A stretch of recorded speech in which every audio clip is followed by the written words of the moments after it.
deal. What is the hardest part about this very last stage when it could all fall apart based on just one miscommunication, one mistake?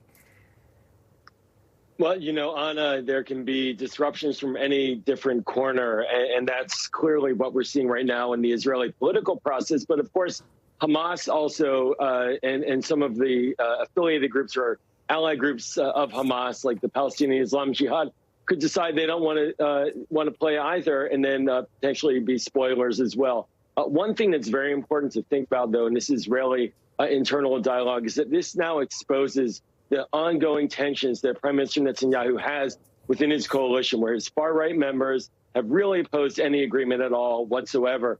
And it's a moment, it's a test for the prime minister. Will he stand with the broader Israeli public, the hostage families, both President Biden and President-elect Trump and the Arab world who negotiated this deal? Will he stand with them, or will he stand with his far-right ministers? And I think this is not just a hiccup. This is a real test of the kind of government that the prime minister is going to have going forward.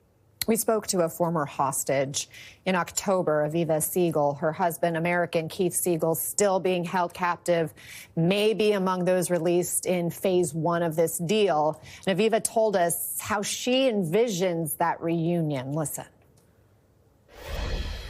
I want to tell him that I'm waiting for him, and I can't wait to see him. I think I'll just jump into the air and scream and jump on him and just not let him go. Ambassador, the anguish, the up and downs so many families have experienced. I know you personally have experienced great loss from this conflict. What is this delay doing to those families who are now so close to seeing their loved ones again? And how are negotiators weighing that acute emotional toll? There's no doubt, Anna, this has been a terribly anguishing period. The families have gone through a roller coaster of emotions. And of course, we don't know how many of these 33 initial hostages will be dead or alive. And so it's bad enough that they're having to wait even further. But what happens as this process unfolds, and one by one, maybe several Israeli soldiers, female soldiers, will be released. How many days later will a body bag come out instead of a live body? These families are obviously on terrible pins and needles. But as my friend Joel said, the problem here is that the prime minister is less concerned about what the emotions are of these hostages and more about the poison chalice of the extremist coalition that he has to deal with.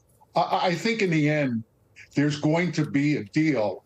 The question is what concessions is Netanyahu going to make to these coalition partners, such as more settlement expansion in the West Bank, to get this deal across the finish line? And you have to think about the Trump factor, the fact that the U.S. will have a new administration that's been cozy with Netanyahu in the past Trump administration. And we know Trump and Netanyahu spoke yesterday. If everything holds, this deal really takes effect on the day that Trump is inaugurated. That will essentially be one day into the ceasefire. President Biden talked about how the two administrations have worked together on this. Let's listen. I knew this deal would have to be implemented by the next team, so I told my team to coordinate closely with the incoming team to make sure we're all speaking with the same voice, because that's what American presidents do. Thank you. Folks, credit for this, Mr. President, you or Trump?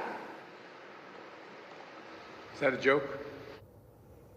Joel, you and I have talked along the way about just the efforts the Biden administration put into these negotiations to try to secure a deal. It's going to be in Trump's hands soon. What do you see as the biggest challenges moving forward? Well, first of all, and I really do want to comment on this situation here about who gets credit. A lot of credit to share across the board. But look, this is President Biden's negotiation. This was his vision laid out in May. President-elect Trump never supported it. Finally came on board during the transition, agreed with President Biden that they should pursue this together. And then President Biden, to his credit, allowed for a non-government official from the transition, Steve Witkoff, to help carry the word and push it forward. So going forward, though, who's going to be in place at the State Department? You know, we might have a Secretary of State. I think Marco Rubio is probably the the one who's going to get through easiest through the Senate confirmation process. But then whom? We have some appointees coming in. Steve Witkoff will be there. Key question is, and I know Ambassador Ginsburg knows state better than I, look, there are career people at the State Department who matter, and it's crucial that they keep them in place. We're already hearing rumbles of senior executives being asked to depart their positions, those who oversee management of the State Department, and that's very ominous. They need to keep the career people in place, need to allow for the experts to be using their expertise to ensure that this negotiation continues and that it's followed through. If they don't do that, the whole thing will collapse.